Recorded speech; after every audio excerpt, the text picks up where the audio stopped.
नमस्कार मित्रांनो. तर लग्नानंतर होईलच प्रेम या मालिकेच्या 19 डिसेंबरच्या एपिसोडमध्ये भारी ट्विस्ट बघायला मिळतोय. आणि ट्विस्ट असा असणार आहे की पार्थ नंदिनी डिसिजन घेऊन टाकतात की त्यांना आता हे लग्न नको आहे. ते दोघं डिवोर्स घेणार. पार्थ सगळ्यांना सांगतो की मला हे लग्न नको आहे. काव्या जीवाची होणार, काही कठीण जाणार नाही, आम्ही आता डिवोर्स घेणार. नंदिनी सगळ्यांना सांगते की हो, आम्ही चौघांनी याआधीच डिवोर्स फाईल केलेला आहे. मानिनी विक्रम यांना पुरता धक्का बसतो. तर रम्या खुश झालेली असते. यांनी आधीच डिवोर्स फाईल केला आहे हे कळून तिला खूपच आनंद होतो. तर थोड्या वेळाने नंदिनी रूममध्ये येते आणि बॅग पॅक करत असते. नंदिनी म्हणते, आता लवकरात लवकर डिवोर्स देऊन टाकणार तुम्हाला, आणि तुम्ही काव्या तुमच्या दोघांचं मी लग्न लावणार. जीवा नंदिनीला समजावायचा प्रयत्न करतो. जीवा म्हणतो, नंदिनी अगं तूच माझ्या आयुष्याचं अंतिम सत्य आहेस. बस, माझं काव्यावर नाही तुझ्यावर प्रेम आहे. प्लीज प्लीज ऐक ना जरा. नंदिनी खूप चिडलेली असते. ती समोरचा जीवा आणि नंदिनीचा फोटो खाली जोरात फेकून देते. नंदिनी तो फोटो फोडते आणि म्हणते, हेच आहे अंतिम सत्य आपल्या आयुष्याचं. आपण कधीही एक होऊ शकत नाही. आपल्या दोघांचं एकमेकांवरती प्रेम होऊ शकत नाही. मी अडथळा झाले ना, आता मी निघून जाणार. नंदिनी बॅग पॅक करते आणि तिथून निघत असते. जीवा थांबवण्याचा खूप प्रयत्न करत असतो. आता नंदिनी पार्थ यांची समजूत जीवा काव्या कशी काढतायत हे बघण्यासारखं असेल. तर या सगळ्याची सुरुवात कशी होते ते थोडक्यात पाहू. तर मालिकेमध्ये नंदिनी बेशुद्ध असते. सगळे तिच्या तोंडावरती पाणी मारतात, तिला शुद्धीवरती आणण्याचा प्रयत्न करतात. नंदिनी शुद्धीवरती येते आणि तिच्या डोळ्यासमोर जीवा काव्या हे नाव येतं. नंदिनीला मगाचं सगळं आठवतं आणि ती स्तब्ध होऊन जाते. जीवा तिला पाणी द्यायला जातो, पण नंदिनी त्याच्या हातून पाणीसुद्धा घेत नाही. ती मानिनीला मिठी मारते आणि रडत राहते. जीवा विक्रमला म्हणतो, बाबा तुम्ही तरी बोला ना, समजावा ना तिला. विक्रम म्हणतो, काय समजवायचं रे, तुम्ही दोघांनी आमच्या सगळ्यांची फसवणूक केली. अरे तुमच्या दोघांचं एकमेकांवरती प्रेम आहे ही गोष्ट एकदाही सांगावीशी वाटली नाही का? आम्ही कुठे कमी पडलो म्हणून तुम्ही हे असं वागलात? अरे तुम्ही आमच्या सगळ्यांचे गुन्हेगार आहात, पण जास्त गुन्हेगार तुम्ही पार्थ आणि नंदिनीचे आहात. तुम्हाला त्यांना तरी सांगावं असं वाटलं नाही का एकदाही? पार्थ म्हणतो, नाही बाबा, सगळेच गुन्हेगार आहेत, सगळे गुन्हेगार. मी एकीसोबत साखरपुडा केला आणि दुसरीसोबत लग्न केलं, तिच्या प्रेमात पडलो, मी गुन्हा केलाय. पण बाबा नेमका गुन्हेगार कोण आहे, मी का काव्या? काव्याने मला सांगितलं नाही म्हणून ती गुन्हेगार, का मी प्रेमात पडलो, मी लग्न केलं म्हणून मी गुन्हेगार? पार्थ स्वतःलाच दोष देऊन घेत असतो. काव्या म्हणते, पार्थ अहो याच्यामध्ये कोणाचीही चूक नाही आहे. आणि हे बघा, मी तुम्हाला भूतकाळ खूप वेळा सांगण्याचा प्रयत्न केला, पण तुम्ही काय म्हणाला होतात, तुम्हाला या सगळ्यामध्ये इंटरेस्ट नाही आहे. पार्थ म्हणतो, तेव्हा इंटरेस्ट नव्हता, कारण मला माहिती नव्हतं ना. तुमचं पास्ट, तुमचं प्रेझेंट आणि तुमचं भविष्य हा माझा भाऊ आहे. तुम्ही एकदा सांगायला हवं होतं ना. काव्या म्हणते, पार्थ मी तुम्हाला विनंती केली होती, खूप वेळा तुम्हाला भूतकाळ सांगण्याचा प्रयत्न केला होता, पण तुम्ही म्हणाला होतात की तुम्हाला आपलं नातं एक्सेप्ट आहे, तुम्हाला काहीच ऐकून घ्यायचं नव्हतं. मग मी तरी काय करणार होते? पार्थ म्हणतो, बरोबर आहे, मीच मूर्ख आहे ना, मी प्रेमामध्ये वाहवत गेलो.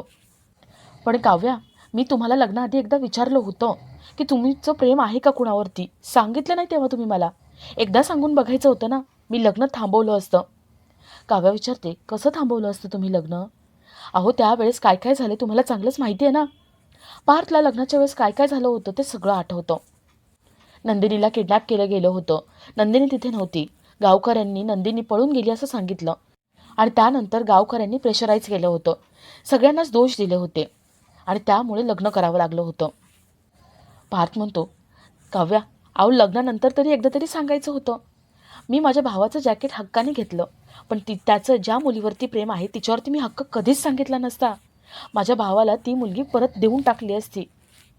मी माझा हक्क सोडला असता, डिवोर्स तेव्हाच दिला असता. जीवा धावत पुढे येतो. जीवा पार्थला समजावायचा प्रयत्न करतो. पार्थ जीवाकडे बघत सुद्धा नाही. जीवा म्हणतो, दादा असं करू नको ना, बघ ना माझ्याकडे. पार्थ म्हणतो, कुठल्या तोंडाने बघू?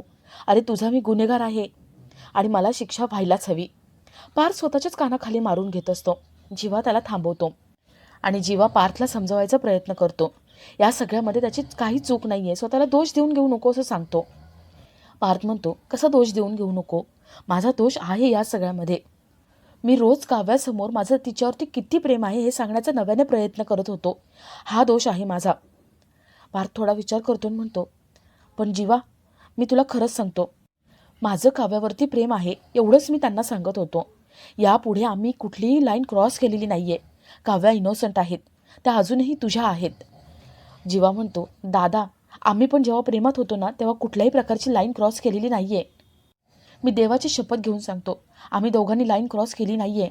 काव्या तुझ्या प्रेमात आहेत आता, आणि काव्या तुझी आहे. पार्थ काही ऐकायला तयार नसतो. काव्या मानिनीकडे धावत येते. काव्या मानिनीला म्हणते, काकू तुमच्या मैत्रिणीने तुम्हाला सांगितलं होतं की माझं एका मुलावरती प्रेम होतं, पण तिने तुम्हाला हे नाही सांगितलं की तो मुलगा तुमचाच दुसरा मुलगा आहे. अहो मी तुम्हाला तेव्हा सांगणार होते, पण सांगितलं असतं तर काय झालं असतं? तुम्ही काही करू शकला असतात का? मानिनी म्हणते, नाही गं काव्या, तू जरी सांगितलं असतंस ना तरी मी लपवून ठेवलं असतं, कारण मी बघत होते जीवा, नंदिनी आणि पार्थ आणि तुम्ही एकमेकांमध्ये गुंतत होतात. तुम्हाला एकमेकांचं नातं चांगलं भावत होतं, म्हणून मी काहीच बोलू शकले नसते. काव्या नंदिनीला समजावायचा प्रयत्न करते. काव्या नंदिनीला म्हणते, ताई अगं तुला मी सगळं सांगणार होते, पण मी बघत होते ना तुझं आणि जीवाचं नातं चांगलं बहरत चाललं होतं. जीवा आता ताई तुझे आहेत, माझे ते कोणीच नाही आहे. जीवा हे तुझ्या नशिबात होते आणि तुला मिळालेत. तुम्ही दोघं एकत्र राहा, तुम्ही एकमेकांसाठीच बनलेले आहात. ताई आत्ता जे बघितलं ना तुम्ही दोघांनी पण, ते सगळं विसरून जा. ताई बोल ना काहीतरी. नंदिनी जरा भानावर येते. नंदिनी म्हणते, दोन प्रेम करणाऱ्या जीवांनी एकत्र यायलाच हवं. जीवा म्हणतो, नंदिनी मगाशी जे ऐकलंस ना ते सगळं विसरून जा. आम्ही एकत्र येणार नाही, आपण एकत्र असणार आहोत. नंदिनी मी तुझा हात कधीही सोडणार नाही आहे. नंदिनी काव्या, जीवा यांचे हात हातात घेते आणि म्हणते, यापुढे माझा हात नाही, काव्याचा हात तुमच्या हातात असणार. जीवा, काव्या पटकन आपला हात हिसकावून घेतात. नंदिनी म्हणते, आई, बाबा आपण आपली चूक सुधारू, या दोघांचं लग्न लावून देऊ. मी आहे ना, मी या दोघांचं लग्न लावून देणार. पार्थ, काव्या यांचा डिवोर्स होणार आणि त्यामुळे आता पार्थ आपला होणार हे ऐकून रम्या खूप खुश होते. रम्याचा आनंद गगनात मावत नाही. त्यांना जे हवं असतं ते झालेलं असतं. रम्या देवाचे आभार मानते. आणि आपला आजचा हा भाग इथेच संपतो.